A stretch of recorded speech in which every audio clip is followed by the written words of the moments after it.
ቅዱሳን የእግዚአብሔር ቤተሰብ በጌታችን በመድኃኒታችን በኢየሱስ ክርስቶስ ስም ሰላም እላችኋለሁ። እንደምን አላችሁ? ይህ ከኤልሻዳይ ቴሌቪዥን ኔትወርክ ጋር በመተባበር ኮልፌ ቃለ ሕይወት ቤተክርስቲያን እየተዘጋጀ የሚቀርብላችሁ የትምህርት ክፍለ ጊዜ ነው። እኔ መጋቢ ንጉሴ ጎንፋ እባላለሁ። የኮልፌ ቃለ ሕይወት ቤተክርስቲያን አገልጋይ ነኝ።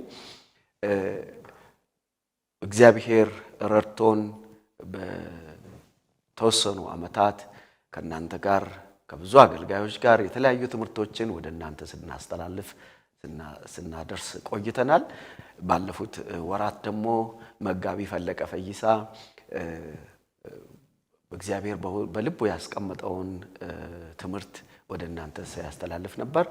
ዛሬ ደግሞ ከዛሬ ጀምሮ ለተወሰኑ ወራት ከኔ ጋር አብረን የሐዋርያት ሥራ የሚለውን ወይም መጽሐፍ ቅዱስ ላይ የሚገኘውን የሐዋርያት ሥራ መጽሐፍን አብረን እንመለከታለን። ይሄንን የመረጥኩበት የራሴ የሆነ ዓላማ አለኝ። እሱን በትምህርት መሃል አንድ በአንድ እያነሳን በመነጋገርበት ጊዜ ያኔ እናገራለሁ። ክብር ለአምላካችን ለእግዚአብሔር ይሁን። እስከዛሬ ድረስ እየተከታተላችሁን ያላችሁ ፕሮግራማችንን በመከታተል ላይ ያላችሁ እግዚአብሔር ይባርካችሁ ለማለት እንወዳለን። የኮልፌ ቃለ ሕይወት ቤተክርስቲያን ከኤልሻዳይ ቴሌቪዥን ኔትወርክ ጋር በመተባበር በሳምንት 2 ጊዜ ወደ እናንተ የምታቀርባቸው ፕሮግራሞች አሏት። የመጀመሪያው ሰኞ ከ1 ሰዓት ተኩል እስከ 2 ሰዓት ተኩል የሚቀርብ የትምህርት ክፍለ ጊዜ ነው። ሁለተኛው ደግሞ ማክሰኞ ቀን ላይ ከ6 ሰዓት እስከ 8 ሰዓት ተኩል ድረስ የሚቀርብ የቀጥታ የስርጭት ፕሮግራማችን ወደ እናንተ ይደርሳሉ። ስለዚህ እነዚህን ሁለቱም ፕሮግራሞች ሰኞ ምሽት ማለት ነው ከ1 ሰዓት ተኩል እስከ 2 ሰዓት ተኩል ባሉት ፕሮግራሞቻችን እየተካፈላችሁ የበረከቱ ተካፋዮች እንድትሆኑ አድራ እንላለን። ሌላው የኮልፌ ቃለ ሕይወት ቤተክርስቲያን በተለይ ከዛሬ ጀምሮ ዳር 15 2018 እስከ ታህሳስ 5 2018 ድረስ የሚቆይ የ21 ቀን የጾም ጸሎት ፕሮግራም አዘጋጅታለች።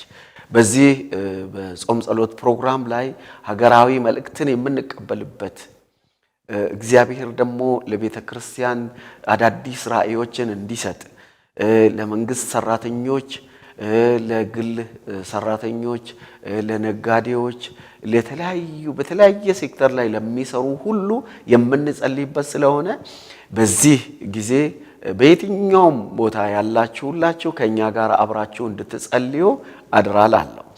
በዚህ ጊዜ ባሉት የእሁዶች ፕሮግራም ላይ በተለይ በአምልኮ ፕሮግራም ላይ ስለ ስራ የምንማርበት ከኢቢኤን ወይንም ኢትዮጵያ ቢዝነስ ኔትወርክ ከሚል ድርጅት ጋር በመተባበር ትምህርት የምንሰጥበት ጊዜ ስለሆነ የስራን ስነ ምግባር የስራን ስነ መለኮት እንደገና ደግሞ እንዴት ስራችንን ወደ ከፍ ወዳለው ማድረስ እንችላለን የሚሉ ትምህርቶች በቤተክርስቲያን እየተሰጡ ይገኛሉ። እንደገና ደግሞ ለሌሎች በተለይ ለመንግስት ሰራተኞች፣ ለነጋዴዎች፣ ለተማሪዎች ስራ ለሌላቸው ስራቸውና እነሱ ላልተገናኙ ሁሉ የምንጸልይበትና ኔትወርክ የምንሰራበት ስለሆነ በ7 ነው የጀመረው፣ በ14 እንደገና ቀጥሏል፣ በ21 የመጨረሻው ፍጻሜውን ያገኛል የትምህርቱ። ስለዚህ ሁላችሁም በዚህ ተካፋይ እንድትሆኑ ተጋብዛችኋል። ሌላው ከ26 እስከ 28 ባለው ህዳር 26 እስከ 28 2018 ልዩ ፕሮግራም ተዘጋጅቷል። ከአሜሪካ በሚመጡ የእግዚአብሔር ሰው ቼክ ፒርስ እንደገና ደግሞ ዶክተር አለሙ ቢፍቱ ይመጣሉ። ከእግዚአብሔር መለኮታዊ ምሪትን ለሀገራችን የምንቀበልበት ስለሆነ ከ26 እስከ 28 ባሉት ፕሮግራሞች ዘርዘር ያሉ ፕሮግራሞች አሉ። እነሱን ዝርዝር ፕሮግራሞችን በተለያየ ሚዲያ ላይ ማግኘት ትችላላችሁ። ስለዚህ በኮልፌ ቃለ ሕይወት ቤተክርስቲያን እንደገና ደግሞ በቤዛ ኢንተርናሽናል ቸርች ላይ እነዚህ ፕሮግራሞች ይከናወናሉ። የዚህ በረከት ተካፋይ እንድትሆኑ አድራ እላለሁ። እግዚአብሔር ሀገራችንን ኢትዮጵያን፣ እግዚአብሔር ምድራችንን፣ እግዚአብሔር ቤተክርስቲያናችንን፣ አገልጋዮቻችንን ይባርክ። ክብር ለአምላካችን ለእግዚአብሔር ይሁን። የሐዋርያት ሥራ ምዕራፍ 1 ቁጥር 1 ጀምሮ ያለውን የተወሰኑ ክፍል አነብና እንጸልያለን። ቴዎፍሎስ ሆይ ኢየሱስ የመረጣቸውን ሐዋርያትን በመንፈስ ቅዱስ ካዘዛቸው በኋላ እስካረገበት ቀን ድረስ ያደረገውንና ያስተምረው ዘንድ ስለጀመረው ሁሉ መጀመሪያውን ነገር ጻፍኩ። ደግሞ 40 ቀን እየታያቸው ስለ እግዚአብሔር መንግሥት ነገር እየነገራቸው በብዙ ማስረጃ ከማማቱ በላይ ሕያው ሆኖ ለእነርሱ ራሱን አሳያቸው። ከእነርሱም ጋር አብሮ ሳለ ከኢየሩሳሌም እንዳይወጡ አዘዛቸው። ነገር ግን ከእኔ የሰማችሁትን አብ የሰጠውን የተስፋ ቃል ጠብቁ። ዮሐንስ በውሃ አጥምቆ ነበርና እናንተ ግን ከጥቂት ቀን በኋላ በመንፈስ ቅዱስ ትጠመቃላችሁ አለ። እነርሱም በተሰበሰቡ ጊዜ ጌታ ሆይ በዚህ ወራት ለእስራኤል መንግሥትን ትመልሳለህን ብለው ጠየቁት። እርሱም አብ በገዛ ስልጣኑ ያደረገውን ወራትንና ዘመናትን ታውቁ ዘንድ ለእናንተ አልተሰጣችሁም። ነገር ግን መንፈስ ቅዱስ በእናንተ ላይ በወረደ ጊዜ ኃይልን ትቀበላላችሁ። በኢየሩሳሌምም በይሁዳም ሁሉ በሰማርያም እስከ ምድር ዳርም ድረስ ምስክሮቼ ትሆናላችሁ አለ። ይህንንም ከተናገረ በኋላ እነርሱ እያዩት ከፍ ከፍ አለ። ደመናም ከዓይናቸው ሰውራ ተቀበለችው። እርሱም ሲሄድ ወደ ሰማይ ትኩር ብሎ ሲመለከቱ ሳሉ እነሆ ነጫጭ ልብስ የለበሱ 2 ሰዎች በአጠገባቸው ቆሙ። ደግሞም የገሊላ ሰዎች ሆይ ወደ ሰማይ እየተመለከታችሁ ስለምን ቆማችኋል? ይህ ከእናንተ ወደ ሰማይ የወጣው ኢየሱስ ወደ ሰማይ ሲሄድ እንዳያችሁት እንዲሁ ይመጣል አሏቸው ይላል። እንጸልይ። ቅዱስ እግዚአብሔር አምላካችንና መድኃኒታችን ሆይ በጌታ በኢየሱስ ክርስቶስ ስም እናመሰግንሃለን። ክብር፣ ምስጋና፣ ውዳሴ፣ አምልኮ፣ ገናናነት በክርስቶስ ኢየሱስ ስም ላንተ ይሁን። አባታችንና መድኃኒታችን ሆይ ወደ ፈቅደህ እርስ በርስ እንድንማማር አንተ የጀመርከውን ሥራ እንደገና እንድንቀጥል በመንፈስ ቅዱስ ኃይል እንድንበረታ ወደፊት እንድንራመድ ይህንን ዕድል ስለሰጠህን በክርስቶስ ኢየሱስ ስም እናመሰግንሃለን። ክብር ለአንተ ይሁን፣ ምስጋና ለአንተ ይሁን። አባታችንና መድኃኒታችን ሆይ ዛሬ እንድታስተምረን ለልባችን እንድትናገረን እግዚአብሔር አምላኬና መድኃኒቴ ሆይ ቅዱስ ቃልህን ሊያውቁ እነሆ የተዘጋጁትን የተከፈቱ ልብ ያላቸውን ወገኖቼን እግዚአብሔር አምላኬና መድኃኒቴ ሆይ በኢየሱስ ክርስቶስ ስም በአድራሻቸው የቅዱስ ቃልህ መልእክት እግዚአብሔር አባት ሆይ በጌታ በኢየሱስ ክርስቶስ ስም እንዲደርሳቸው ነው እጸልያለሁ። ፈቃድህ ይከናወን፣ ክብሩ ተጠቅልሎ ለአንተ ይሁን። እናመሰግንሃለን በክርስቶስ ኢየሱስ ስም አሜን። እግዚአብሔርን እጅግ አድርገን እናመሰግናለን። አብረን ለተወሰኑት ወራት የምንመለከተው የሐዋርያት ሥራ የሚለውን ወይም መጽሐፍ ቅዱሳችን ውስጥ የሚገኘውን የሐዋርያት ሥራ መጽሐፍን ይሆናል። ይህ የሐዋርያት ሥራ መጽሐፍ ከሉቃስ ወንጌል በመቀጠል ሉቃስ የጻፈው የታሪክ መጽሐፍ ነው። ጌታ ኢየሱስ ክርስቶስ የጀመራቸው ትምህርቶች አሉ፣ ያከናወናቸው ተግባራት አሉ። እነሱን ተግባራት ያከናወናቸውን ትምህርቶች ወይንም ያስተማራቸውን ትምህርቶች ቴዎፍሎስ ለሚባል ሰው እንደተናገረ ወይንም ደግሞ እንዳስተላለፈ እንዳሳሰበው መጽሐፍ ቅዱስ ይነግረናል። ሁለቱም መጽሐፍቶች ላይ የሉቃስ ወንጌልም እንደገና ደግሞ የሐዋርያት ሥራንም ስንመለከት መጀመሪያ ምዕራፍ 1 ቁጥር 1 ላይ ሁለቱም መጽሐፍቶች ቴዎፍሎስ ሆይ እያሉ ይጀምራሉ። ይሄንን ቴዎፍሎስ የሚለውን ሰው ብዙ ሰዎች የተለያየ ትርጉም ይሰጣሉ። ቴዎፍሎስ የሚለው የስሙ ትርጉም የስሙ ትርጉም እግዚአብሔርን የሚወድ ማለት ነው። የስሙ ትርጉም እግዚአብሔርን የሚወድ የሚል ትርጉም አለው። ቴዎፍሎስ ሆይ ማለት ወይንም ቴዎፍሎስ ማለት እግዚአብሔርን የሚወድ የሚል ትርጉም አለው። ስለዚህ ቴዎፍሎስ በግሪክ አገር ይኖር የነበረ ወይንም የተሾመ ወይንም አለቃ የነበረ እንደሆነ ብዙዎች ይስማማሉ። ይሄ ሰው ከሉቃስ ጋር ግንኙነት ያለው የቅርብ ግንኙነት ያለው ሰው ብለው ብዙዎች ይናገራሉ። ግን ከስሙ ትርጉም በመነሳት ደግሞ እግዚአብሔርን ለሚወዱ ሁሉ የተጻፈ እንደሆነ ከወዲሁ መረዳት እንችላለን። ይሄ መጽሐፍ ለቴዎፍሎስ ብቻ ሳይሆን እግዚአብሔርን ለሚወዱ ለተመረጡ ኢየሱስ ለመረጣቸው ቅዱሳን በሙሉ የተጻፈ መልእክት እንደሆነ ከዚህ ክፍል መረዳት እንችላለን። ስለዚህ በሉቃስ የተጀመረው ታሪክና የኢየሱስ ክርስቶስ ትምህርት እንደገና በሐዋርያት እንዴት እንደቀጠለ የሚያሳይ የታሪክ መጽሐፍ ነው። ስለዚህ የሐዋርያት ሥራ የምንለው በክርስቶስ ተጀምሮ የነበረው አገልግሎት፣ በክርስቶስ ተጀምሮ የነበረው ሥራ፣ በክርስቶስ ተጀምሮ የነበረው ትምህርት እንዴት እንደቀጠለ የሚያሳይ የታሪክ መጽሐፍ ነው። ሌላው መጽሐፉ የሐዋርያት ሥራ ወይንም የመንፈስ ቅዱስ ተግባር ተብሎ ሊጠራ ይችላል።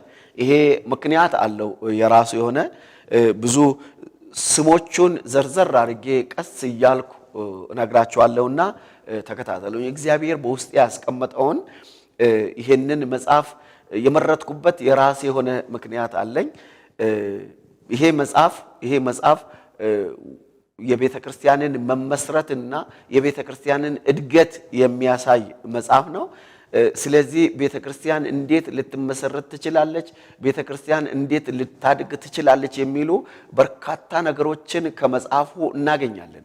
የጥንቷን ቤተ ክርስቲያን ታሪክ፣ የጥንቷን ቤተ ክርስቲያን ተግባር፣ የጥንቷን ቤተ ክርስቲያን ባህሪ፣ ተምሳሌነቷ ምን ይመስል እንደነበረ፣ ምሳሌነቷ ምን ይመስል እንደነበረ ከተመለከትን በኋላ ወደ ጥንቷ ቤተ ክርስቲያን መመለስ እንዳለብን ለማስገንዘብ ነው። በዚህ በአሁኑ ጊዜ የቤተ ክርስቲያን መልክ እየተቀየረ የመጣበት ጊዜ ላይ ነው ያለነውና የቤተ ክርስቲያን መልክ ክርስቶስ የመሰረታት ወይንም ደግሞ በክርስቶስ አስተምሮ ላይ በክርስቶስ ትምህርት ላይ የተመሰረተችው ቤተ ክርስቲያን ምን ትመስላለች፣ እንደገና ደግሞ የክርስቶስን አገልግሎት እንዴት ነው ያስቀጠለችው የሚለውን የምናገኘው ከዚህ መጽሐፍ ነው። ስለዚህ ይህንን መጽሐፍ በዋናነት ወደ ትክክለኛው ክርስቶስ ከቤተ ክርስቲያን የሚፈልግባትን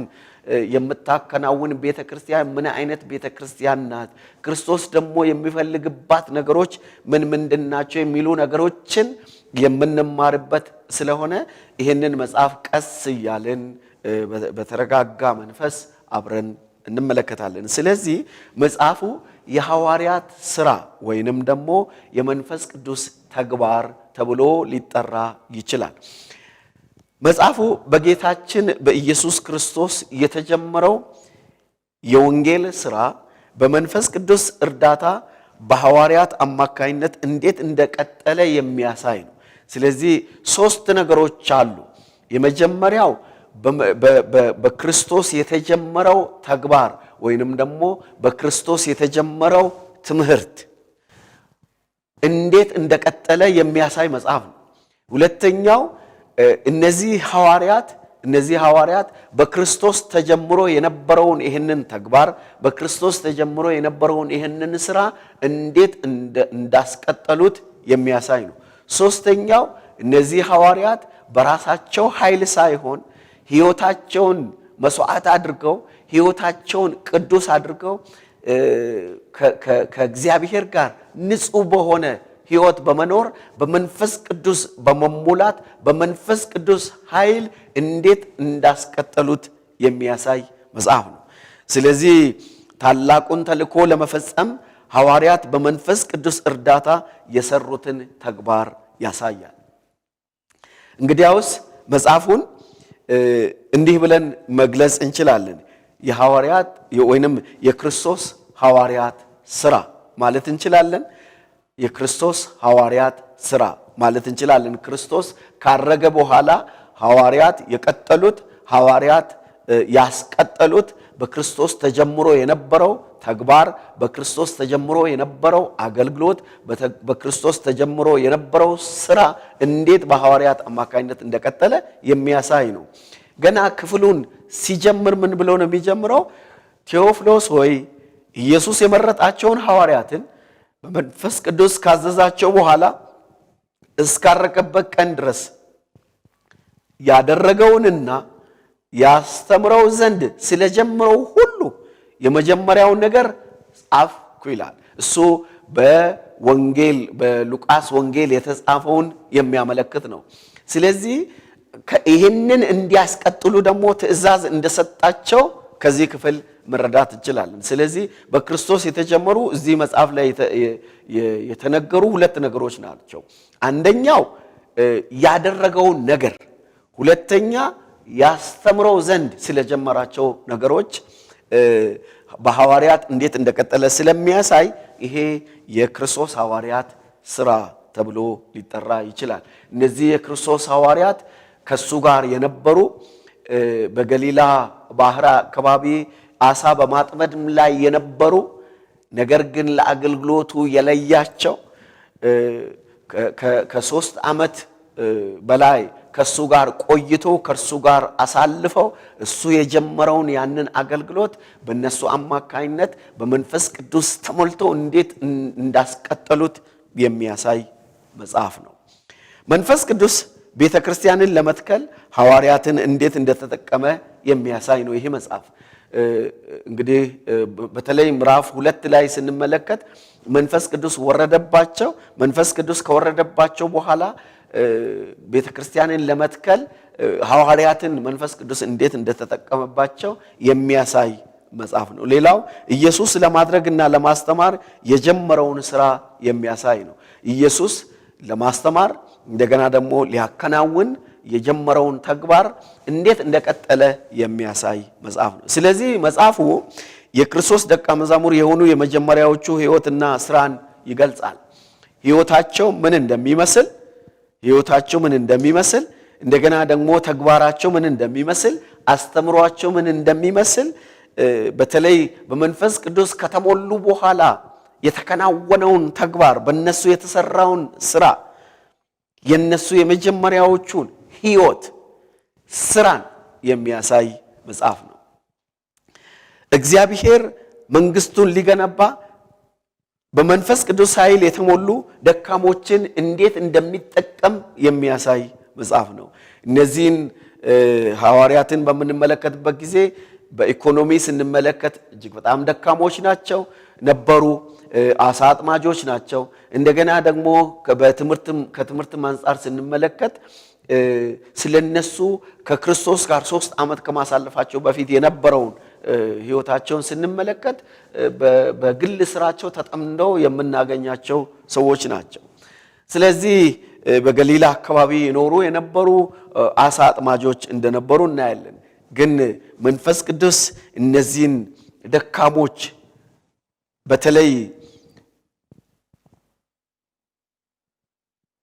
የነሱን ሕይወትና የነሱን ተግባር በመጠቀም መንፈስ ቅዱስ እንዴት እንደሞላባቸውና እነዚህን ደካሞችን በትልቅ አገልግሎት እንዴት እንደተጠቀመባቸው የሚያሳይ መጽሐፍ ነው።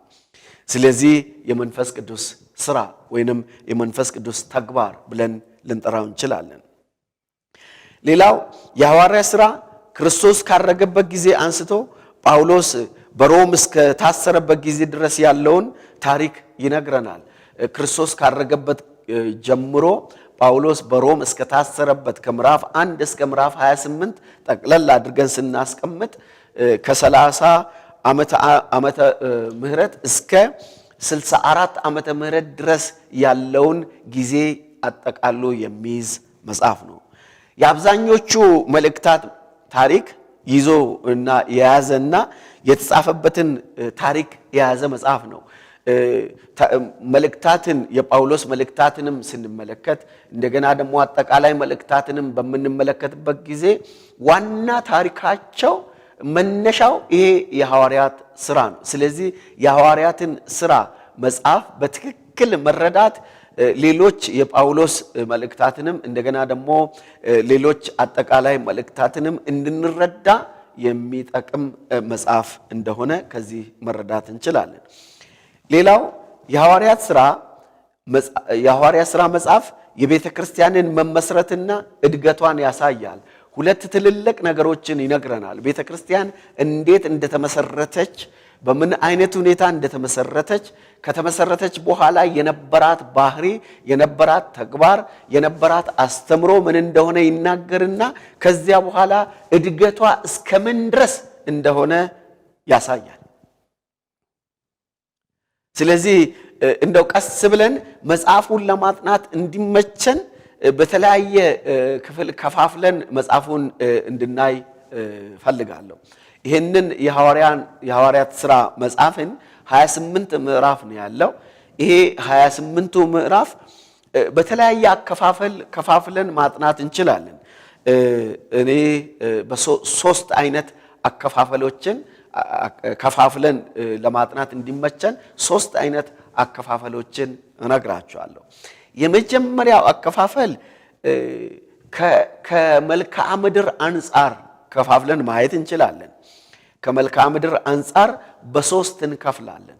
ሐዋርያት ሥራ ምዕራፍ 1 ቁጥር 8 ላይ እንዲህ የሚል ቃል እናገኛለን። ነገር ግን መንፈስ ቅዱስ በእናንተ ላይ በወረደ ጊዜ ኃይልን ትቀበላላችሁ፣ በኢየሩሳሌምም በይሁዳም ሁሉ በሰማርያም እስከ ምድር ዳርም ድረስ ምስክሮቼ ትሆናላችሁ አለ። ስለዚህ አንዳንድ የመጽሐፍ ቅዱስ አዋቂዎች ይሄንን ምዕራፍ 1 ቁጥር 8ን ለመጽሐፉ አከፋፈል ይጠቀሙበታል ከመልክዓ ምድር አንፃር። ስለዚህ የመጀመሪያው ምንድነው? ወንጌል በኢየሩሳሌምና በይሁዳ አካባቢ፣ ወንጌል በኢየሩሳሌም አካባቢ እንደገና ደግሞ ወንጌል በይሁዳ አካባቢ እንዴት እንደተሰራ እንደገና ደግሞ የነበረውን የአማኞቹን ሕይወት የሚገልጽ ነገር የምናየው ምዕራፍ 1 እስከ ምዕራፍ 7 ድረስ ያለውን። ስለዚህ በዚህ አከፋፈል ምዕራፍ 1 እስከ ምዕራፍ 7 ድረስ ያለውን በምንመለከትበት ጊዜ ወንጌል በኢየሩሳሌምና በይሁዳ አካባቢ እንዴት እንደተስፋፋ፣ እንዴት እንደተካሄደ እንደገና ደግሞ በአማኞች መካከል የነበረውን ግንኙነት፣ በአማኞች መካከል የነበረውን አንድነት የሚያሳይ የሚገልጽ ክፍል ነው። ስለዚህ የመጀመሪያው ወንጌል በኢየሩሳሌምና በይሁዳ የሚለው ምዕራፍ 1 እስከ ምዕራፍ 7 ድረስ ያለው ክፍል። ሁለተኛው ወንጌል በሰማርያ የሚለውን እናያለን። ወንጌል በሰማርያ የሚለውን ደግሞ የምናየው ከምዕራፍ 8 እስከ ምዕራፍ 12 ድረስ ያለው ነው። ስለዚህ ከምዕራፍ 8 እስከ ምዕራፍ 12 ድረስ ያለው ደግሞ ወንጌል ከኢየሩሳሌም አልፎ ከይሁዳ አልፎ በሰማርያ አካባቢና በዙሪያው ባሉት ወንጌል እንዴት እንደደረሰና ከዚያም በዚያን ዘመን የነበሩ አገልጋዮች አገልግሎቱን እንዴት እንዳከናወኑ እንደገና ደግሞ ያስተምሩ የነበረው አስተምሮ የመንፈስ ቅዱስ እገዛ ምን እንደሚመስል እንደገና ደግሞ የአገልጋዮቹም እንደገና ደግሞ የምእመኑም ሕይወት ምን እንደሚመስል የምናይበት ክፍል ነው። ምዕራፍ 8 እስከ ምዕራፍ 12 ድረስ ያለው። ሌላው ወንጌል እስከ ምድር ዳር ድረስ፣ ይሄ ወንጌል እስከ ምድር ዳር ድረስ የሚለውን ደግሞ የምናየው ከምዕራፍ 13 እስከ ምዕራፍ 28 ድረስ ያለው ነው።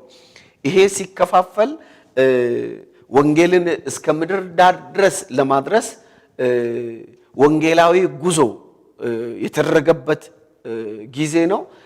የመጀመሪያው ወንጌላዊ ጉዞ፣ ሁለተኛው ወንጌላዊ ጉዞ፣ ሶስተኛው ወንጌላዊ ጉዞ በማለት ሐዋርያ ጳውሎስ ከባርናባስና ከማርቆስ ጋር ሐዋርያ ጳውሎስ ከነሲላስ ጋር እንደገና አሁንም ሐዋርያ ጳውሎስ ከሌሎች አገልጋዮች ጋር ያደረገውን ወንጌላዊ ጉዞና እንደገና ደግሞ ለመታሰር ወደ ሮም የሄደበትን ታሪክ የሚነግረን የመጽሐፍ ቅዱስ ክፍል ነው።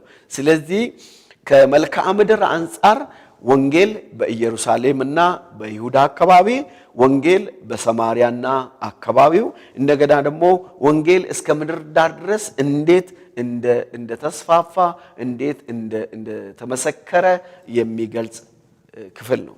ሁለተኛው ካገለገሉት አገልጋዮች አንፃር መመልከት እንችላለን። ይሄንን ብዙ ሰዎች በሁለት ይከፍሉታል።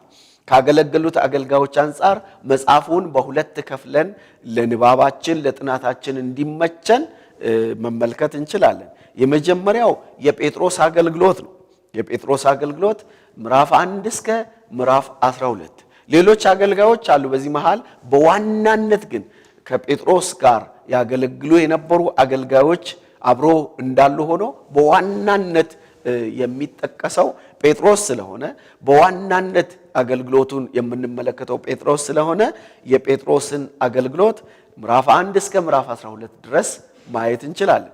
በዚህ ጊዜ የነ ዮሐንስን፣ የነ እስጢፋኖስን፣ የነ ፊልጶስን፣ የነ ጳውሎስን፣ የነ ባርናባስን የብዙዎችን አገልግሎት ማየት እንችላለን። በዋናነት ግን በስፋት የምንመለከተው የጴጥሮስ ስለሆነ ከ1 እስከ 12 ያለው ክፍል የጴጥሮስ አገልግሎት ተብሎ ሊከፈል ይችላል። ሁለተኛው የጳውሎስ አገልግሎት ነው። ከጳውሎስ ጋር ቅድም እንደተነጋገርነው በርካታ ሰዎች እነ ባርናባስ እንደገና ደግሞ እነ ሲላስ እነ ሉቃስም ጭምር ሌሎችም አብሮ የነበሩ በርካታ ሰዎች እንዳሉ ይታወቃል። ግን በብዛት በስፋት ይህንን አገልግሎት ያገለገለው ጳውሎስ ስለሆነ ከምዕራፍ 13 እስከ ምዕራፍ 28 ድረስ ያለው የጳውሎስ አገልግሎት ብለን በሁለት ከፍለን ከአገልጋዮቹ አንፃር በሁለት ከፍለን መመልከት እንችላለን። ስለዚህ መጽሐፍ ቅዱሳችንን በተለይ የሐዋርያ ሥራን በደንብ ጥናት አድርጋለሁ ለማለት ወይንም ጥናት አድርጋለሁ የምትሉ ሰዎች ከመልክዓ ምድር አንፃር በሶስት ቦታ ከፍለን ማየት እንችላለን። እንደገና ደግሞ ካገለገሉት ሰዎች አንፃር በሁለት ከፍለን ማየት እንችላለን። ስለዚህ እኛ በሚመቸን መልኩ ከፍለን ጥናታችንን ማካሄድ እንችላለን ማለት ነው። ሌላው ከታሪካዊ ፍሰት አንፃር ነው የምንመለከተው። ከታሪካዊ ፍሰት አንፃር በሶስት ይከፈላል። ከታሪካዊ ፍሰት አንፃር በሶስት ከፍለን ማየት እንችላለን። የመጀመሪያው ምዕራፍ 1 እስከ ምዕራፍ 7 ድረስ ያለው የቤተ ክርስቲያንን መመስረት ነው የሚነግረን። የቤተ ክርስቲያን የተመሰረተችው በምን ላይ ነው የሚለውን በደንብ እንድንረዳ በደንብ እንድናውቅ የሚረዳን ክፍል ነው። መጽሐፉ ቅድም እንደነገርኳችሁ የቤተ ክርስቲያንን መመስረትና የቤተ ክርስቲያንን እድገት የሚያሳይ መጽሐፍ እንደሆነ ቀደም ብለን ለማየት ሞክረናል። ስለዚህ ከታሪካዊ ፍሰት አንፃር ስንመለከት የቤተ ክርስቲያንን መመስረት ምዕራፍ 1 እስከ ምዕራፍ 7 መመልከት እንችላለን። እንደገና ደግሞ የወንጌል መስፋፋት ከኢየሩሳሌም ወጥቶ ከይሁዳ ወጥቶ ወደ ሰማርያ እንዴት እንደሄደ ወደ ሰማርያና አካባቢው ላይ ባሉት ቦታዎች እንዴት እንደተመሰከረ እንዴት እንደተስፋፋ ማየት እንችላለን። ይሄ ከምዕራፍ 8 እስከ ምዕራፍ 12 ድረስ ያለው ክፍል ነው። ሌላው የቤተ ክርስቲያንን እድገት የምናይበት ነው። የቤተ ክርስቲያንን እድገት ከምዕራፍ 13 እስከ ምዕራፍ 28 ድረስ ያለው የቤተ ክርስቲያንን እድገት ይነግረናል። ቤተ ክርስቲያን በዓለም ዙሪያ እንዴት እንደተስፋፋች፣ እንዴት እንዳደገች፣ እድገቷ ደግሞ የእድገቷ መለኪያ ምን እንደሆነ በምን እንዳደገች መመልከት እንችላለን። ቤተ ክርስቲያን እድገቷን በምናይበት ጊዜ በመንፈሳዊ፣ በመልክዓ ምድር፣ በቁጥር እንደገና ደግሞ በኢኮኖሚ እድገቷ ምን ይመስል እንደነበረ በኋላ ላይ እያንዳንዱን ዝርዝር ስንመለከት መመልከት እንችላለን። ስለዚህ የቤተ ክርስቲያንን እድገት እናያለን። ቀጥታ ወደ መጽሐፉ ዋና ዓላማ እንሂድ። ክፍፍሉ እንግዲህ አሁን በነገርኳችሁ መሰረት ከመልክዓ ምድር አንፃር ከፋፍለን ማጥናት እንችላለን። ካገለገሉት አገልጋዮች አንፃር ከፋፍለን ማየት እንችላለን። እንደገና ደግሞ ከታሪካዊ ፍሰት አንፃር ከፋፍለን ማየት እንችላለን። ብዙ መጻፍቶችን በሐዋርያ ሥራ ላይ የተጻፉ መጻፍቶችን ለማየት ሙከራ አድርጌያለሁ። አብዛኞቹ የሚከፋፍሉት በእንደዚህ አይነት አንዳንዶቹ ከመልክዓ ምድር አንፃር ይከፋፍላሉ፣ አንዳንዶቹ ካገለገሉት አገልጋዮች አንፃር ይከፋፍላሉ፣ አንዳንዶቹ ደግሞ ከታሪካዊ ፍሰቱ አንፃር ከፋፍለው ያስቀምጣሉ። የመጽሐፉ ዋና ዓላማ መጽሐፉ የተጻፈበት ዋና ዓላማ ምንድነው? ይሄንን መረዳታችን መጽሐፍ ውስጥ የተቀመጡትን እያንዳንዱን ሐሳቦችን ለመረዳት ይጠቅማልና የመጽሐፉን ዓላማ ምን እንደሆነ የመጽሐፉ ዋና ዓላማ የመጀመሪያው በሉቃስ ወንጌል የቀጠለውን ታሪክ ማስቀመጥ ነው። ዋና ዓላማው ቅድም እንደነገርኳችሁ ምዕራፍ 1 ቁጥር 1 እና ቁጥር 2 እንዲህ ይላል። ቴዎፍሎስ ሆይ ኢየሱስ የመረጣቸውን ሐዋርያትን በመንፈስ ቅዱስ ካዘዛቸው በኋላ እስካረገበት ቀን ድረስ ያደረገውንና ያስተምረው ዘንድ ስለጀመረው ሁሉ መጀመሪያውን ነገር ጻፍኩ። ደግሞ 40 ቀን እየታያቸው ስለ እግዚአብሔር መንግሥት ነገር እየነገራቸው በብዙ ማስረጃ ከሕማማቱ በኋላ ሕያው ሆኖ ለእነርሱ ራሱን አሳያቸው። ከእነርሱ ጋር አብሮ ሳለ ከኢየሩሳሌም እንዳይወጡ አዘዛቸው። ነገር ግን ከእኔ የሰማችሁትን አብ የሰጠውን የተስፋ ቃል ጠብቁ። ዮሐንስ በውሃ አጥምቆ ነበርና እናንተ ግን ከጥቂት ቀን በኋላ በመንፈስ ቅዱስ ትጠመቃላችሁ አላቸው። ስለዚህ የመጀመሪያው ዋናው የመጀመሪያው ዓላማው በሉቃስ ወንጌል ተጀምሮ የጀመረው ታሪክ እንዴት እንደቀጠለ ማሳየት ነው። ኢየሱስ ክርስቶስ ያደረገውንና ያስተምረው ዘንድ ስለጀመረው ወንጌል፣ ስለጀመረው ተግባር፣ ስለጀመረው ትምህርት የሚናገር በሉቃስ ወንጌል ላይ እናገኛለን። በዚህኛው ደግሞ እንዴት እንደቀጠለ የሚያሳይ ነው። የሉቃስ ወንጌል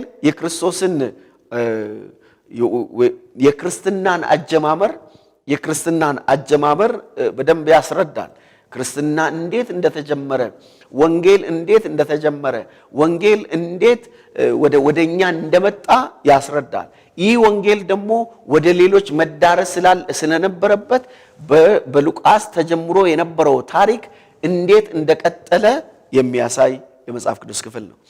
ሌላው የሐዋርያት ሥራ ደግሞ በጥንታዊቷ ቤተክርስቲያን መሪዎች፣ አገልጋዮች በመንፈስ ቅዱስ አማካይነት የክርስቶስን ትምህርት እንዴት እንዳስቀጠሉ የሚያስረዳ ነው። ስለዚህ ዋና ዓላማው በሉቃስ ወንጌል ተጀምሮ የነበረው ታሪክ እንዴት እንደቀጠለ ማሳየት ነው። ሁለተኛው የዚህ መጽሐፍ ዓላማ ወንጌል እንዴት እንደተስፋፋ ማሳየት ነው። በተለይ ቁጥር 8 ላይ ምዕራፍ 1 ቁጥር 8 ላይ አስደናቂ መጽሐፉን በሙሉ ጠቅልሎ የሚመስል ጥቅስ ነው የምናገኘው። ነገር ግን መንፈስ ቅዱስ በእናንተ ላይ በወረደ ጊዜ ኃይልን ትቀበላላችሁ፣ በኢየሩሳሌምም በይሁዳም ሁሉ በሰማርያም እስከ ምድር ዳርም ድረስ ምስክሮቼ ትሆናላችሁ አለ ይላል። ስለዚህ ወንጌል በኢየሩሳሌምና በይሁዳ አካባቢ፣ ወንጌል በሰማርያ አካባቢ፣ ወንጌል እስከ ምድር ዳር ድረስ እንዴት እንደተስፋፋ የሚያሳይ ዋና ዓላማው ይሄን። ሌላው ሶስተኛው ክርስትናን ለመከላከል ነው። ለክርስትና አደጋ የሆኑ ወይንም ደግሞ በክርስትና ላይ የተጋረጡ አደጋዎችን ያደርሱ የነበሩ አይሁዶችና ሮማውያን ናቸው። በዚያን ጊዜ አይሁዶች በሙሴ ሕግ መሰረት መገረዝ አለብን ብሎ የሚያምኑ የሙሴን ሕግ የሚጠብቁ በተለይ ፈሪሳውያን፣ ሰዱቃውያን፣ ጸሐፍት፣ ኤሴናውያን ቀናኢ ቡድን የሚባሉ በቡድን ተከፋፍለው በክርስቲያኖች ላይ ከፍተኛ ስደት ያደርሱ ስለነበረ ክርስትና ስደትን የሚያስነሳ አይደለም። ክርስትና ረብሻን የሚያስነሳ አይደለም። ክርስትና የሰውን ሕይወት የሚለውጥ ሃይማኖታዊ እንቅስቃሴ ነው። ክርስትና ሰውን ወደ ትክክለኛው እግዚአብሔርን ወደ መፈለግ፣ እግዚአብሔርን ወደ ማወቅ፣ ክርስቶስን ወደ መምሰል የሚያመጣ እንደሆነ አሳይቶ በአይሁዶችና በሮማውያን አማካይነት ይደርስ የነበረውን ተግዳሮት፣ ይደርስ የነበረውን ማስፈራራት፣ ይደርስ የነበረውን ስደት ለመከላከል የተጻፈ መጽሐፍ ነው። ስለዚህ ክርስትና በወንጌል ላይ የተመሰረተ፣ በክርስቶስ ሞትና ትንሣኤ ላይ የተመሰረተ፣ እንደውም ክርስቶስን የሰቀሉት፣ ክርስቶስን የገደሉት እነዚህ የአይሁድ አለቆች፣ የአይሁድ ሊቀ ካህናት እነርሱ ክርስቶስን አሳልፎ የሰጡት እነሱ ናቸው ረብሻውን የሚያስነሱት እንጂ ክርስትና የሰውን ሕይወት የሚለውጥ፣ ክርስትና እውነትን የያዘ፣ ክርስትና መረዳዳትን የሚያስተምር፣ ክርስትና መደጋገፍን የሚያስተምር፣ ክርስትና በመንፈስ ቅዱስ መነዳት ወይም መመራት፣ በመንፈስ ቅዱስ መሞላት የሚከናወን ሃይማኖታዊ ተግባር እንጂ ከፖለቲካም እንደገና ደግሞ ከችግርም ከማምጣት ከምንም ነገር የጸዳ እንደሆነ በማሳየት ክርስትናን ለመከላከል ነው። ክርስትና ስጋት ሳይሆን የሰውን ልብ የሚለውጥ ሃይማኖት እንደሆነ ለማሳየት ነው። ስለዚህ በክርስትና ውስጥ የምናየው ፖለቲካም የለም፣ እንደገና ደግሞ ሌሎች ርብሻዎች የሉም። በክርስትና ውስጥ የሚታየው ክርስቶስ ነው። በክርስትና ውስጥ የሚታየው ወንጌል ነው። በክርስትና ውስጥ የሚታየው እግዚአብሔርን መምሰል ነው። በክርስትና ውስጥ የሚታየው እምነት ነው። በክርስትና ውስጥ የሚታየው ስለሚመጣው ተስፋ ነው። ስለ ኢየሱስ ክርስቶስ መምጣት ነው። ስለ ኢየሱስ ክርስቶስ መገለጥ ነው በክርስትና ውስጥ የሚታየው። ስለዚህ እዚህ መጽሐፍ ላይ እንዲህ ይላል፣ እርሱም ሲሄድ ወደ ሰማይ ትኩር ብለው ሲመለከቱ ሳሉ እነሆ ነጫጭ ልብስ የለበሱ ሁለት ሰዎች ባጠገባቸው ቆሙ። ደግሞም የገሊላ ሰዎች ሆይ ወደ ሰማይ እየተመለከታችሁ ስለምን ቆማችኋል? ይህ ከእናንተ ወደ ሰማይ የወጣው ኢየሱስ ወደ ሰማይ ሲሄድ እንዳያችሁት እንዲሁ ይመጣል አሏቸው ይላል። ስለዚህ ክርስትና ርብሻን የሚያመጣ ሳይሆን ተስፋ ነው። ክርስትና የክርስቶስን ምጽአት የምንጠባበቅበት ተስፋ እንደሆነ ክርስትናን በመከላከል በክርስትና ላይ የሚመጣውን እየተከላከለ የሚያስተምር መጽሐፍ እንደሆነ ይህንን በግልጽ ለማሳየት የተጻፈ መጽሐፍ ነው። ሌላው ክርስቶስ ከቤተ ክርስቲያን የሚፈልገውን ነገር ማሳየት ነው። መጽሐፉ በዋናነት የሐዋርያት ሥራ ክርስቶስ ከቤተ ክርስቲያን የሚፈልገውን ለማሳየት የተጻፈ ነው። ክርስቶስ ከቤተ ክርስቲያን የሚፈልጋቸው ነገሮች ምንድናቸው? ቀስ ብለን አንድ በአንድ ክርስቶስ ከቤተ ክርስቲያን የሚፈልጋቸው ነገሮች እናንሳ። ክርስቶስ ከቤተ ክርስቲያን የሚፈልጋቸው ነገሮች ዛሬ የኢትዮጵያን ቤተ ክርስቲያን በአጠቃላይ ዓለም ላይ ያለችው ቤተ ክርስቲያን መልክ ወይንም ደግሞ ክርስቶስ የሚጠብቅባት ወይንም ከሷ የሚጠበቀው ነገር ምንድነው ብለን ብንል የመጀመሪያው እርስ በርስ መደጋገፍና ድሆችን መርዳት። ስለዚህ የቀድሞ ቤተ ክርስቲያን የምትታወቀው ይሄ እንደሆነ በማሳየት ቀጣይ የምትተከለዋ ቤተ ክርስቲያን፣ ቀጥላ የምትመጣዋ ቤተ ክርስቲያን፣ በየትኛውም ዘመን የምትነሳዋ ቤተ ክርስቲያን ይህንን ተግባሯ አድርጋ ይህንን ዋና አድርጋ እንድታካሄድ እንድታከናውን ዓላማት አድርጎ የተጻፈ መጽሐፍ ነው። ስለዚህ መጽሐፉ የሚነግረን ክርስቶስ የሚጠብቅብን ነገር ይሄ ነው ይልና እርስ በርስ መደጋገፍ፣ ድሆችን መርዳት፣ በቤተ ክርስቲያን ሊሆን ይችላል፣ ከቤተ ክርስቲያን ውጪ ሊሆን ይችላል። እርስ በርስ መደጋገፍን እንደገና ደግሞ ድሆችን መርዳትን የሚያሳይ ይሄንን የሚመለከት ወይንም የሚያሳይ መጽሐፍ ነው። ምዕራፍ 2ም ምዕራፍ 4ም ይሄንን ነገር ይነግሩናል። ምዕራፍ 2 ከቁጥር 36 ጀምሮ ከቁጥር 37 ጀምሮ ስንመለከት ይህን በሰሙ ጊዜ ልባቸው ተነካ።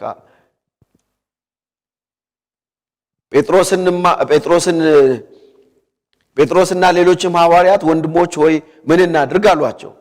ጴጥሮስም ንስሐ ግቡ፣ ኃጢአታችሁ ይሰረይ ዘንድ እያንዳንዳችሁ በኢየሱስ ክርስቶስ ስም ተጠመቁ፣ የመንፈስ ቅዱስንም ስጦታ ትቀበላላችሁ። የተስፋው ቃል ለእናንተና ለልጆቻችሁ ጌታ አምላካችንም ወደ እርሱ ለሚጠራቸው በሩቅ ላሉ ሁሉ ነውና አላቸው። በብዙ ሌላ ቃልም መሰከረና ከዚህ ጠማማ ትውልድ ዳኑ ብሎ መከራቸው። ቃሉንም የተቀበሉ ተጠመቁ። በዚያን ቀን 3000 የሚያህል ነፍስ ተጨመሩ። በሐዋርያትም ትምህርትና በህብረት እንጀራንም በመቁረስ በየጸሎቱም ይተጉ ነበር። ነገር ግን በሰው ሁሉ ፍርሃት ሆነ። በሐዋርያትም እጅ ብዙ ድንቅና ምልክት ተደረገ። ያመኑትም ሁሉ አብሮ ነበሩ። ያላቸውንም ሁሉ አንድነት አደረጉ። መሬታቸውንና ጥሪታቸውንም እየሸጡ ማንኛውንም እንደሚፈልገው ሁሉ ያካፍሉ ነበር። በየቀኑም በአንድ ልብ ሆነው በመቅደስ እየተጉ በቤታቸውም እንጀራን እየቆረሱ በደስታና በጥሩ ልብ ምግባቸውን ይመገቡ ነበር። እግዚአብሔርንም እያመሰገኑ በሕዝቡ ሁሉ ፊት ሞገስ ነበራቸው። ጌታም የሚድኑትን ዕለት በዕለት በእነርሱ ላይ ይጨምር ነበር ይላል። ይሄ የቤተ ክርስቲያን ዋና ተግባሯ ነው። ቤተ ክርስቲያን ተግባሯ ምንድነው ብለን ብንል እርስ በርስ መደጋገፍና ድሆችን መርዳት። ሌላው ሁለተኛው በተለወጠ ሕይወት መንፈስ ቅዱስ ስለሚገለጥ ተአምራትን ስለሚሰራ በተለወጠ ሕይወት መኖር ነው ክርስቶስ ከቤተ ክርስቲያን የሚጠብቀው። እንደ ቀድሞ ማንነት ሳይሆን ቀድሞ ትመላለሱበት እንደነበራችሁ ሳይሆን አሁን ግን በክርስቶስ አዲስ ፍጥረት ሆናችኋል ብሎ የሚለውን መንፈስ ቅዱስ ደግሞ የሚሰራው መንፈስ ቅዱስ በሙላት በኃይል የሚገለጠው በተለወጠ ሕይወት በተለወጠ ማንነት ላይ ስለሆነ ከቤተ ክርስቲያን ክርስቶስ የሚጠብቀው ምንድነው ብለን ብንል የተለወጠ ሕይወት ነው። ሌላው ሰዎች እንደ እግዚአብሔር ቃል እንዲኖሩ የእግዚአብሔርን ቃል ማስታጠቅ ነው። ሌላኛው ከቤተ ክርስቲያን የሚጠበቀው ከመደጋገፍ ቀጥሎ ከመረዳዳት ቀጥሎ ከተለወጠ ሕይወት ከተለወጠ ማንነት ቀጥሎ እንደገና ከቤተ ክርስቲያን ክርስቶስ የሚፈልገው ምንድነው ብለን ብንል የእግዚአብሔርን ቃል ለራሳችንም ለሌሎችም ማስታጠቅ እንዳለብን ልክ እንደ ዕዝራ ይህንን ነው የሚያሳየው። እነ ጴጥሮስንም በምንመለከትበት ጊዜ ሌሎችንም በምናይበት ጊዜ ክርስቲያኖቹ ዝንፍ እንዳይሉ ከቃሉ ፈቀቅ እንዳይሉ በየቀኑ የእግዚአብሔርን ቃል ያስተምሩ እንደነበረ ከመጽሐፉ መረዳት እንችላለን። ስለዚህ ሰዎች እንደ እግዚአብሔር ቃል እንዲኖሩ የእግዚአብሔርን ቃል ማስታጠቅ። ሌላው ክርስቶስ ከቤተ ክርስቲያን የሚፈልገው ነገር ምንድነው ብለን ብንል ለቤተ ክርስቲያን ሥራ ትልቁ ነገር ጸሎት ነው።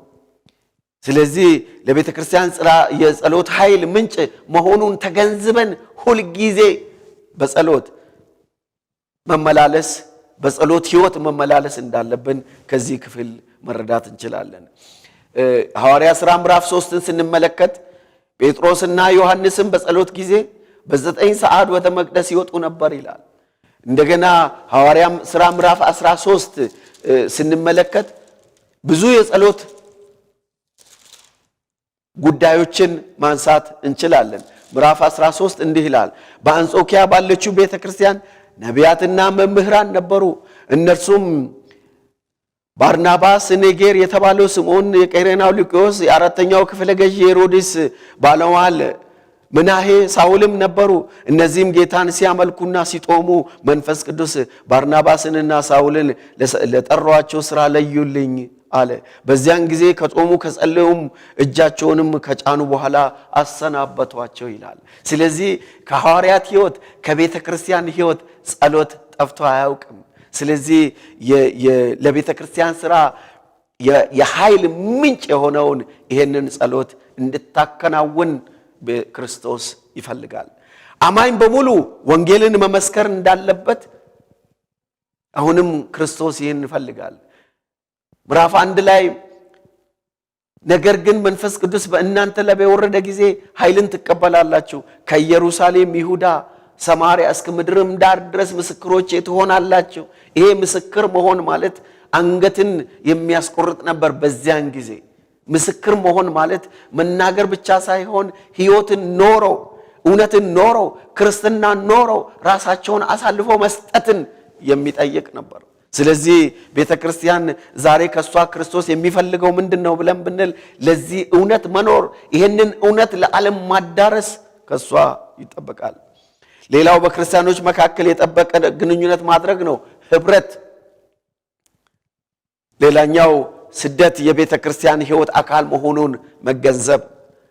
ሌላኛው የአምልኮ ሥርዓትን ማከናወን። እነዚህ የአምልኮ ሥርዓት ጥምቀትን፣ የጌታ እራትን የሚያጠቃልል። ሌላኛው ለቤተ ክርስቲያን በመንፈስ ቅዱስ የተሞሉ መሪዎችን ማደራጀት፣ መሪዎችን መሾም። ይሄ ከቤተ ክርስቲያን እንደሚጠበቅ የሚያመለክት ነው። ሌላው የቤተ ክርስቲያን የእድገት ሂደት ማሳየት ነው። ሌላኛው ዓላማ እንግዲያውስ አሁን ካነሳናቸው አሁን ካወራናቸው ምንድነው የምንማር የሚለውን 3 ነገር ልንገራችሁና በሚቀጥለው ጊዜ ከምዕራፍ 1 ጀምሮ ደግሞ ያሉትን አንድ በአንድ እያነሳን እናያለን።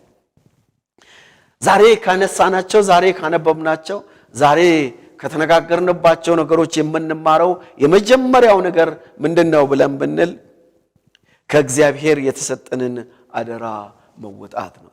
እግዚአብሔር ሁላችንንም ይርዳን። እግዚአብሔር ቤተክርስቲያንን ይርዳ። ቅድም እንዳየነው ሐዋርያ ሥራ ምዕራፍ 1 ከቁጥር 1 ጀምሮ ቁጥር 2 ላይ ስንመለከት ጌታችን መድኃኒታችን ኢየሱስ ክርስቶስ ያደረገውን ሊያደርግ ያለውን እንደገና ደግሞ ያስተማረውን እነዚያን ተግባራት ለአገልጋዮቹን የሰጠው። እነዚህ አገልጋዮች ሕይወታቸውን መስዋዕት አድርገው ሕይወታቸውን በቅድስና ጠብቀው በመንፈስ ቅዱስ ተሞልተው በመንፈስ ቅዱስ መሪነት በመንፈስ ቅዱስ ቁጥጥር ስር ሆነው የተሰጣቸውን አደራ ሕይወታቸውን መስዋዕት እስከማድረግ ድረስ ተወጥተዋል። ዛሬም አደራ አለብን። ከእግዚአብሔር አንጻር የተሰጠን አደራ አለብን። ካላመኑት ሰዎች አንጻር አደራ አለብን። ካመኑት ሰዎች አንጻር አደራ አለብን። ከግል ሕይወታችን አንጻር አደራ አለብን። ከእግዚአብሔር አንጻር እግዚአብሔርን ማምለክ። እግዚአብሔር ሁላችንን ይርዳን። ዛሬ አምልኳችን ምን ይመስላል? በእርግጥ እንደተሰጠን አደራ እንደተሰጠን መመሪያ በመንፈስ ቅዱስ መሪነት ከእግዚአብሔር ጋር የጠበቀ ግንኙነት እያደረግን የሚጠበቅብንን እየተወጣን አለን? እሱ ነው ትልቁ ጥያቄ።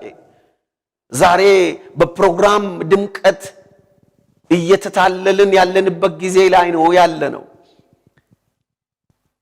በህንፃ ውበት በህንፃ ድምቀት እየተታለልን ያለንበት ጊዜ ላይ ነው ያለነው። የሚፈለገው ከኛ የሚጠበቀው ምንድነው? ከቤተ ክርስቲያን የሚጠበቀው ምንድነው? እንደ ግለሰብ ከኔ የሚጠበቀው ምንድነው? እንደ አገልጋይ ከኔ የሚጠበቀው ምንድነው? እንደ ቤተ ክርስቲያን ከኔ የሚጠበቀው ምንድነው? እንደ ቤተሰብ ከኔ የሚጠበቀው ምንድነው ብለን ብንል እግዚአብሔር አደራ ሰጥቶናል። ከራሱ አንጻር አደራ ሰጥቶናል። እንድናመልከው፣ እንድንፈራው፣ እንድናከብረው፣ እንድንታዘዘው፣ ለእርሱ እንድንኖር ካላመኑት ሰዎች አንጻር አደራ ተሰጥቶናል። ወንጌልን እንድንናገር፣ ወንጌል ያልደረሰባቸው ቦታዎች ሄደን ወንጌልን እንድንናገር፣ እውነትን እንድንመሰክር ካመኑት ሰዎች አንጻር አደራ ተሰጥቶናል። ሌሎችን ደቀ መዝሙር እንድናደርግ፣ የሰው ደቀ መዝሙር ሳይሆን ክርስቶስን የሚመስሉ ለመንግስቱ የተዘጋጁ እምነት ያላቸው መንፈስ ቅዱስ የሞላባቸው የእርስ በርስ ፍቅር ያላቸው እነዛን ክርስቶስ መሳይ ሰዎችን እንድናፈራ ክርስቶስን የሚመስሉ ለመንግስቱ እንድናዘጋጅ አደራለን። እንደ ግለሰብ ከግል ሕይወታችን አንፃር ሕይወትን በቅድስና በመጠበቅ ራስን ለመንፈስ ቅዱስ ማዘጋጀት፣ ሁልጊዜ ለሙላቱ መዘጋጀት፣ በየቀኑ በመንፈስ ቅዱስ መሞላት። ስለዚህ ክርስትና የግል ጉዳይ ብቻ አይደለም፣ ሌሎችንም የማዘጋጀት ራስንንም ማዘጋጀትን ይጠይቃልና ለኛ እግዚአብሔር የሰጠውን ይሄንን አደራ መወጣት እንድንችል እግዚአብሔር ሁላችንንም ይርዳን። ሌላው ከግልና ከቤተ ክርስቲያን የሚጠበቀውን ተግባር ማከናወን ነው።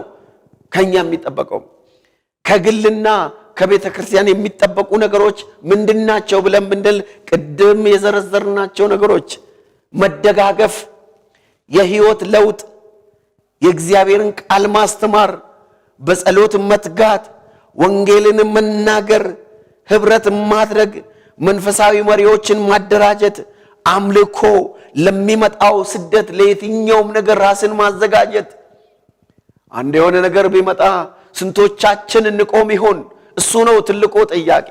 የኢትዮጵያ ክርስትና ዛሬ መፈተሽ አለበት። የዓለም ክርስትና ዛሬ መታየት አለበት።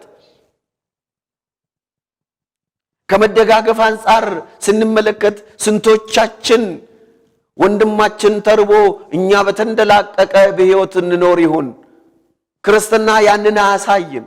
ያለንን እንድናካፍል፣ ያለንን ለወንድማችን እንድናካፍል፣ ያለንን ለእህቶቻችን እንድናካፍል፣ ለአባቶች ለእናቶች አንዳችን ለአንዳችን እንደምንኖር ይሄንን በደንብ መገንዘብ እንዳለብን ከዚህ መረዳት እንችላለን።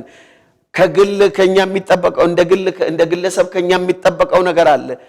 እንደ ቤተ ክርስቲያን ከኛ የሚጠበቀው ነገር አለ። መደጋገፍ።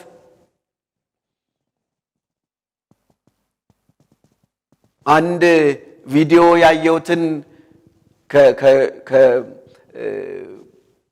ተንቀሳቃሽ ምስል ላይ ያገኘሁትን አንድ ነገር ላጋራችሁ። ብዙዎቻችሁ ይሄንን አይታችሁ ሊሆን ይችላል። ልቤን ስለነካኝና በጣም ለኛም የሚጠቅም ስለሆነ በተለይ ከመደጋገፍ አንፃር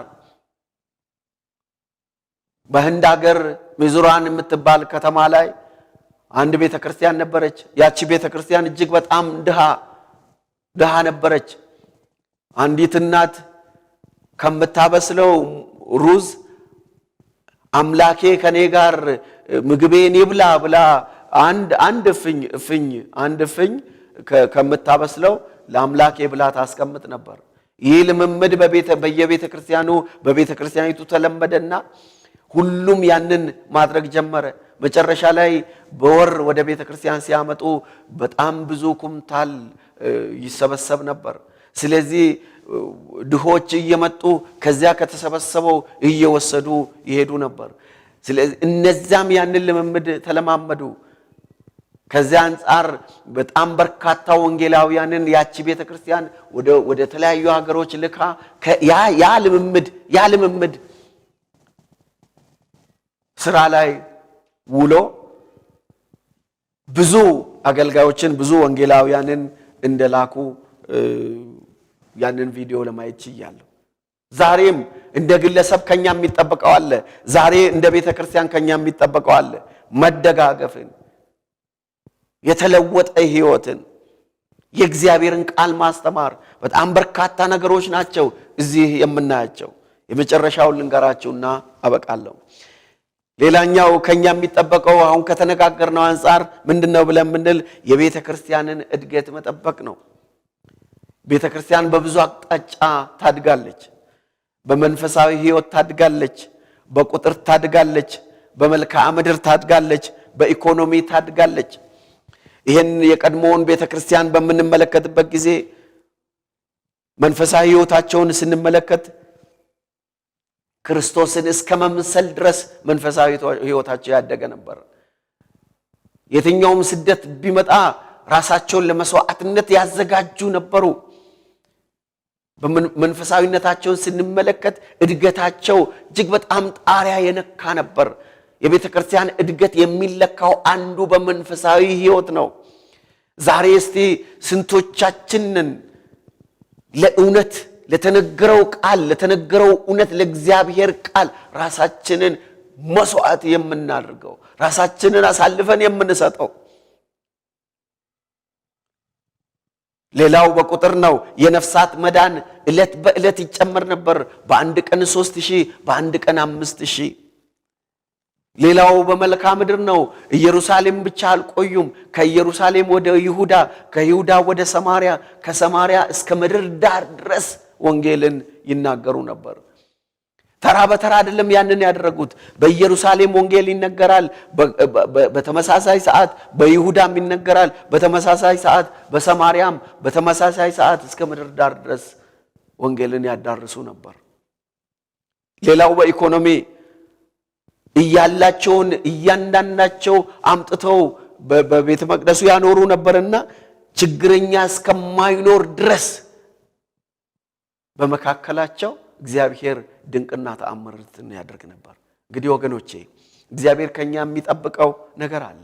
እግዚአብሔር ከቤተ ክርስቲያን የሚጠብቀው ነገር አለ። ያንን መወጣት እንድንችል እግዚአብሔር ሁላችንንም ይርዳን። በሚቀጥለው ሳምንት ሐዋርያ ሥራ ምዕራፍ 1ን በጋራ አብረን እንመለከታለን።